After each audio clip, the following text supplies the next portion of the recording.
took this out to the range today and put my initial rounds through it. I didn't really do any accuracy shooting or anything like that. I just wanted to test the gun out, make sure it works good, and I'm rather pleased.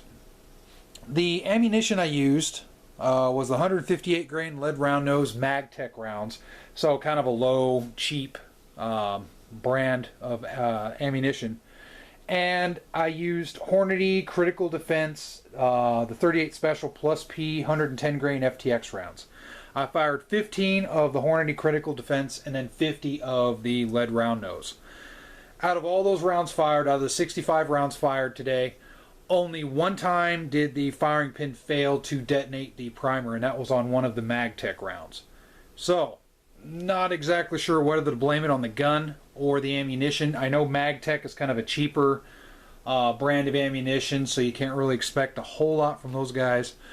But the gun itself shoots really good. It's actually very controllable. I didn't do any work with the laser today. It was extremely bright out, and the laser is pretty much useless in bright conditions, especially when you have a blanket of snow on the ground. So what I did was I just did some basic handling, and I'll roll in some clips. Roll in. I'm using a term from Nut and Fancy. I will add, or I will put some clips on this video so you can see just shooting at the range. There's nothing crazy going on, just doing some shooting. I'm waiting for a Hogue Tamer grip to come in, and I've got a Safariland speed loader on the way. It should be getting here soon. So more to follow on that. And the gun itself, I'm really pleased. There was a little bit of apprehension because I was like, okay, I've shot J-frames before. J-frames, depending on the ammunition, tend to be a little bit snappy. And there were some mixed reviews on the polymer, this being kind of a half polymer revolver. There was some mixed reviews out there, so there was a little bit of apprehension. I was like, all right, is this thing going to be worth the $3.99 that I spent for it? So far, yes. I did, what I did before I went to the range is I sighted in, just at my home, I sighted in that Insight laser to point of aim with the sights at about 7 yards, just across the room. And I did that by just holding the gun and centering the laser, pretty much lollipopping it on the front sight on this gun. The reason I did that is because I wanted to see, okay, after I'm done shooting, I want to check and see if that laser is still lollipopped on the sight. That might give me a little bit of an idea if the laser moved during recoil and whatnot. It's still there. It's still lollipopped on the front sight. That's good. That tells me the Insight laser, it's not going to move around during recoil. I like that. Because if it moved around during recoil, it would be pretty much useless as a laser. So I really like that. The controllability of the gun, my wife shot it as well. She likes it. There's a little bit of a kick to it, but it's sharp, but it doesn't hurt. It's not like some of the J-frames I've shot in the past with stout loads. I can easily rapid fire plus P loads through this, no problem. I think a lot of that has to do with the grip here.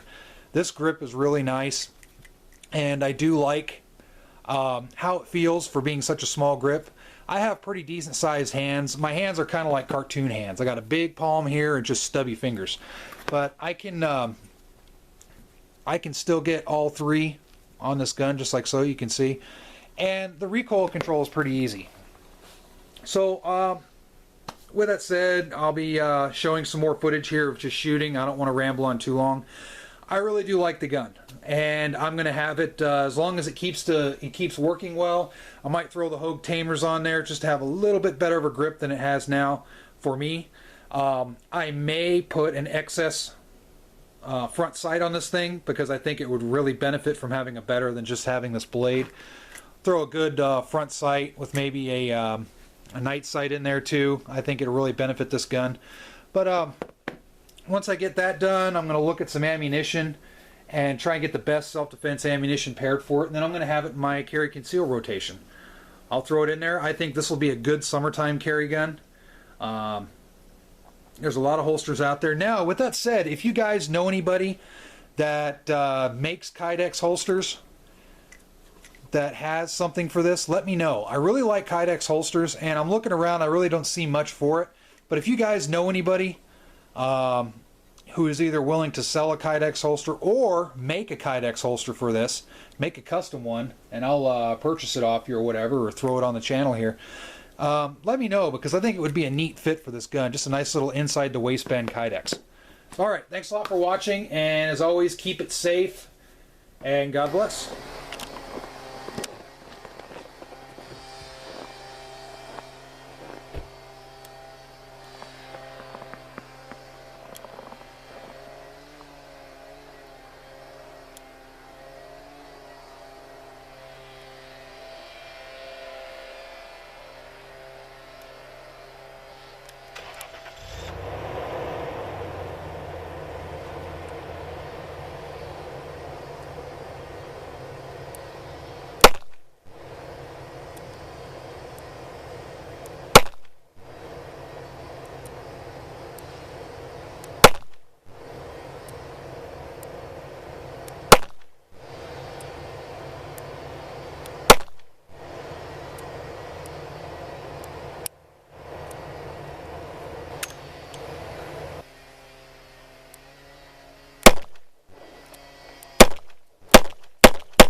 Big difference.